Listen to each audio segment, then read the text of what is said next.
Dixie of A Fool's Journey. Josie from Shock Therapy. Hey, look at my magic.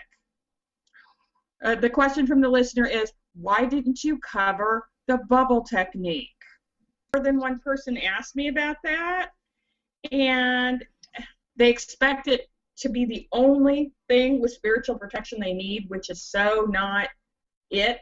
It's kind of like, I consider it like training wheels on spiritual protection, okay? It's a low-level thing, so it'll help with ambient energetic noise. Like, it will help when you know, random emotional crap from other people, kind of low-level astral gunk, that kind of thing. The bubble technique is great for. But if you don't practice it regularly to where you can just go whoop and have it when you need it, or if you expect it to be the be-all and end-all of everything, it just doesn't do that much good. That is pretty much my opinion as far as the bubble goes. I think it's a great technique as far as reinforcing your boundaries, and something that you can do when you are not necessarily working directly in divination or spiritual contact. It's something that I see as an everyday type of defense. It's not something that I would use by itself. Again, it is very basic, and it is something that requires constant energy from you to maintain. It is effective, but I don't think it's effective all by itself. But if you are working directly in the spirit realm, directly with divination, then you need more. You need more than that. I think that is an absolutely awesome point, because basically when you start trying to connect to spirit actively, when you are reading tarot cards, doing runes, doing whatever your deal is, getting further and further into this whole woo-woo world, it's sort of like you're a light.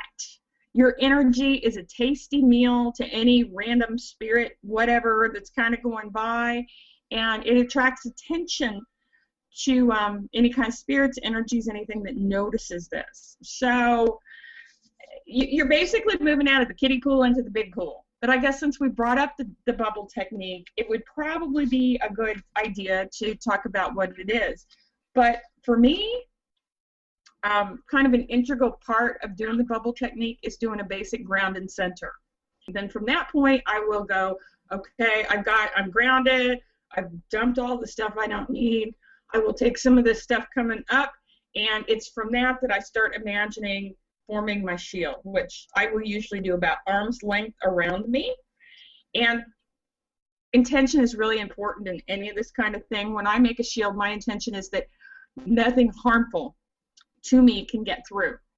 I don't want it to block out everything, because I'm interacting, I'm doing stuff, I want to be aware of what's around me, but nothing harmful can get through.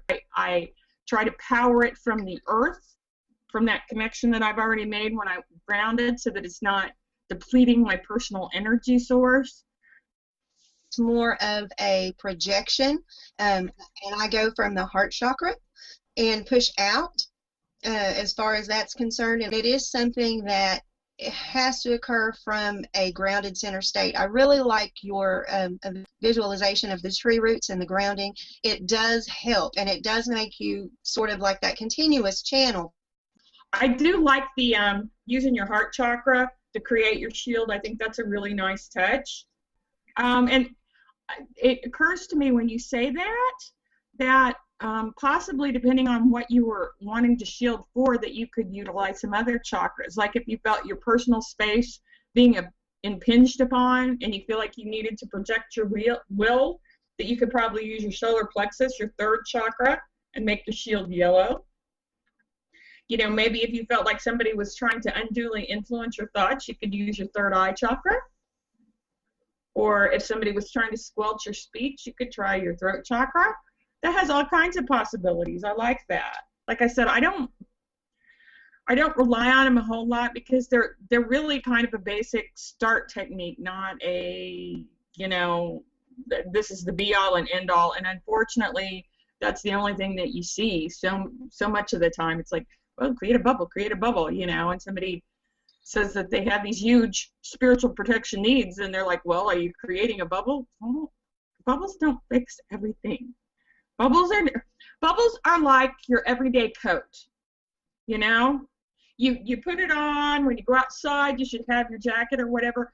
But if the temperature's sub-zero, if the temperature's like it has been, that little windbreaker ain't gonna cut it. It is something that I use. I tend to use it more in everyday situations. With what you said as far as an everyday technique, but the code analogy and all of that, it is something that is helpful. It is something that should be regular and should be maintained. However, it is also something that should be used in conjunction with other methods.